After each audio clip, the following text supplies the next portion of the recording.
तो चलिए पढ़ते हैं गबन का भाग 37।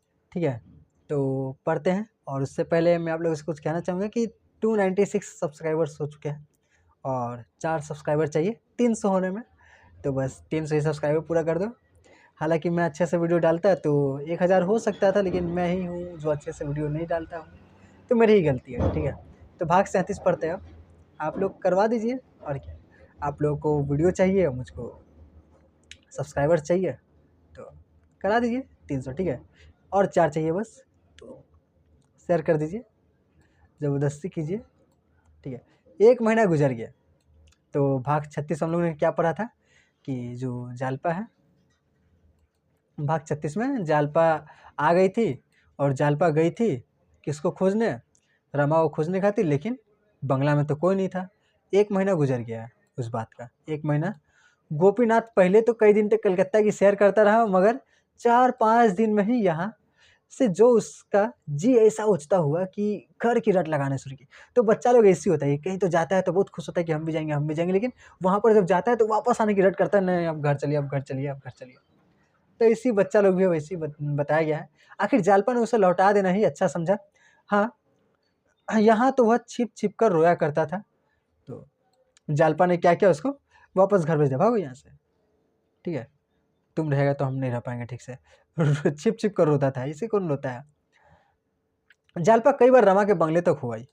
वह जानती थी कि अभी रमा नहीं आया, लेकिन मन को संतुष्टि मिलता है। ठीक है, आप लोगों से कोई चक्कर में पड़ा होगा तो आप लोग को पता ही होगा कि चक्कर लगाने में कितना संतुष्टि मिलता है। आपको पता है कि दिखेगा या नहीं दिखेगी, आपको पता है कि नहीं दिखने वाली है, लेकिन फिर भी संतुष्टि तो मिलता है। ठीक है, जालपा कुछ पढ़ते पढ़ते या लेटे लेटे थक जाती तो एक क्षण के लिए खिड़की के सामने आ खड़ी होती थी। तो एक दिन शाम को वह खिड़की के सामने आई तो सड़क पर देखी कि मोटरों की कतार जा रही है। ठीक, 4 चक्का जा रहा है, सब कार जा रहा है। कौतूहल हुआ, मैंने आवाज़ आया बहुत सारा, इतनी सारी मोटर कहाँ जा रही है। गौर से देखने लगी तो देखी कि 6 मोटरें थी, उनमें से पुलिस के अफसर भी बैठे हुए थे। और पुलिस के अफसर बैठे हुए मतलब कि इसमें वो भी होगा, रमा भी होगा। एक में सब सिपाही थे। आखिरी मोटर पर जब उसकी निगाह पड़ी तो मानो उसके सारे शरीर में बिजली की लहर दौड़ गई। मिल गया रमा, मिल गया। ठीक, वह ऐसी तन्मय हुई कि खिड़की से जीने तक दौड़ी आई, मानो मोटर को रोकना चाहती हो, बहुत तेज दौड़ते दौड़ते आई। ठीक, पर इसी एक पल में उसे मालूम हो गया कि वह पहुंच तो नहीं पाएगी। ठीक है, कि मेरे नीचे उतरते उतरते मोटर तो निकल जाएंगे। वह फिर खिड़की के सामने आई, मैंने दौड़ते दौड़ते आ रही थी, फिर वापस आई खिड़की के पास। रमा अब बिल्कुल सामने आ गया था। वही लास्ट वाले मोटर में कौन बैठा था, रमा बैठा था। उसकी आंखें खिड़की की ओर लगी हुई थी। जालपा ने इशारे से कुछ कहना चाहा, पर संकोच ने रोक दिया। अब क्या कहती। ऐसा मालूम हुआ कि रमा की मोटर कुछ धीमी हो गई है। देवी दिन की आवाज़ भी सुनाई दी, मगर मोटर रुकी नहीं। एक ही क्षण में वह आगे बढ़ गई, पर रमा अब भी रह रहकर खिड़की की ओर ताकता था। अब वो जानता था कि इधर इसका घर है देवी दिन का, तो वो देवी दिन के घर देखते देखते जा रहा था। लेकिन जालपा नजर आई या नहीं, नहीं कह सकते, नहीं नजर आई। जालपा ने जीने पर आकर कहा, दादा। देवी दिन ने सामने आकर कहा, भैया आ गए। वह क्या मोटर जा रही है।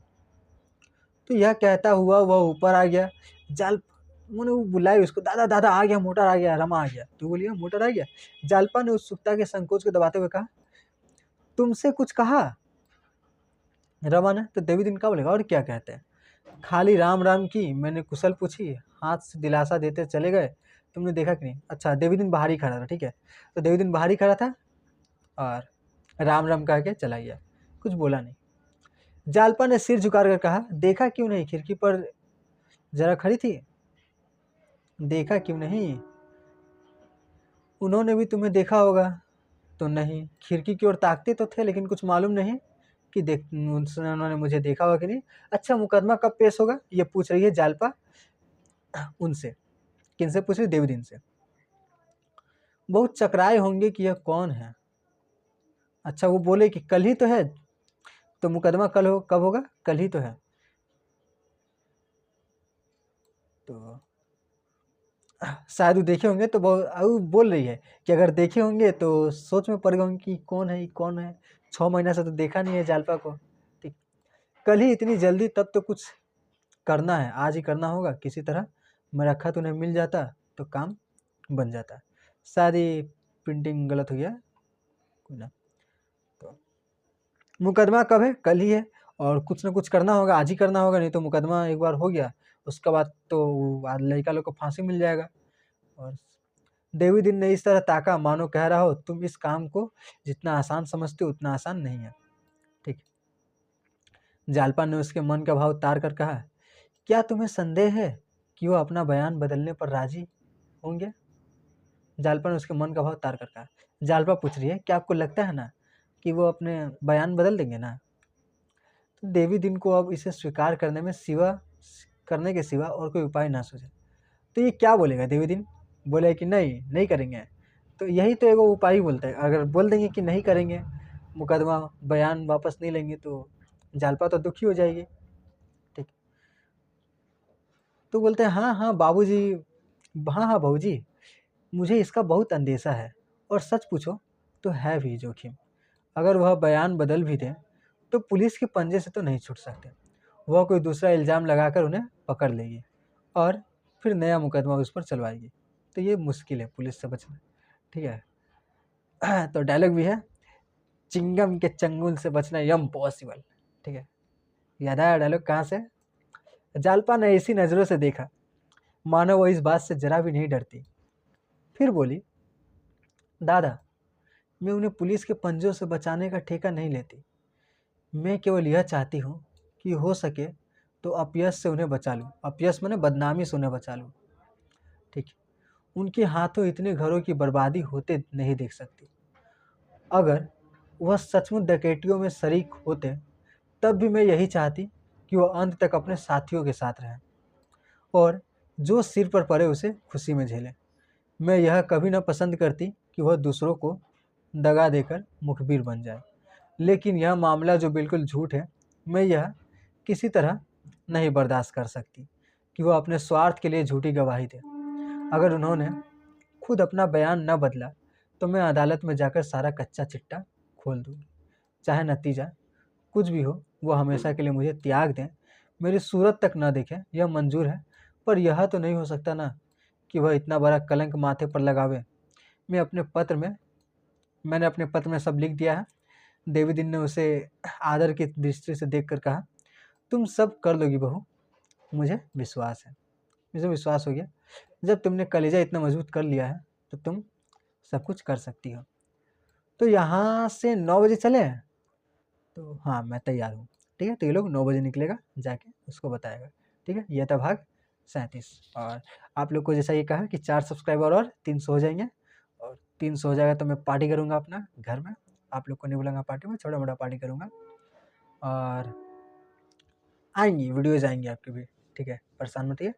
हिस्ट्री, ज्योग्राफी, फिलोसफी, अच्छा फिलोसफी किताब नहीं मिल रही है, और साइकोलॉजी की किताब नहीं मिल रहा। साइकोलॉजी का पुराना किताब मिला है, बोला कि पुराना किताब चल जाएगा काम, और फिलोसफी की किताब भी नहीं छापा है। तो ये लोग ना हिंदी मीडियम ना इंग्लिश मीडियम। देखिए, बंगला जो बंगाली लोग का किताब है बहुत सारा है, बहुत सारा अनगिनत है, मैंने 10-15 को प्रकाशन है, सब छाप के बैठा है, लेकिन हिंदी लोग का किताब नहीं छाप रहा है। इसका एक बड़ा कारण ये है कि आप लोग किताब खरीदते नहीं हैं, इसलिए लोग छापता भी नहीं है। वो लोग छापेगा क्यों? किताब छापेगा, उसको बेचकर पैसा मिलेगा। अगर आप लोग खरीदिएगा नहीं तो अगर उसको पैसा भी नहीं मिलेगा तो लेखक लोग किताब लिखेगा क्यों? एक किताब लिखने में बहुत मेहनत लगता है, ये छोटा मोटा बात नहीं किताब लिख दिया। ठीक है, तो किताब लिखने में मेहनत भी लगता है, वो लोग छापेगा, उसको छाप के दुकान दुकान तक पहुँचाएगा, लोग खर्चा हो रहा है, एक्सपेंस है। अगर आप लोग खरीदिएगा नहीं तो लोग नहीं बेचेगा। तो आप लोग किताब खरीदिए। ठीक है, PDF से पढ़ा नहीं जाता है, किताब खरीदिए ताकि वो लोग अगले बार से किताब छापे, बेचे। ठीक है, हिंदी मीडियम को आगे पीछे नहीं रहना है। बंगाल में है इसी हिंदी मीडियम बहुत पीछे है। बांग्ला मीडियम इंग्लिश मीडियम ठीक चलता है, हिंदी मीडियम बहुत पीछे है। इसका एहसास आप लोगों को कॉलेज में जाकर होने वाला है। कॉलेज आपका बहुत ख़राब जाएगा। पहले से बोले तो अगर आपको इंग्लिश अच्छा नहीं है तो कॉलेज बहुत ख़राब जाने वाला है। ठीक है, तो बस आज के लिए इतना ही, मिलते हैं नेक्स्ट वीडियो में। तब तक के लिए टाटा, बाय बाय।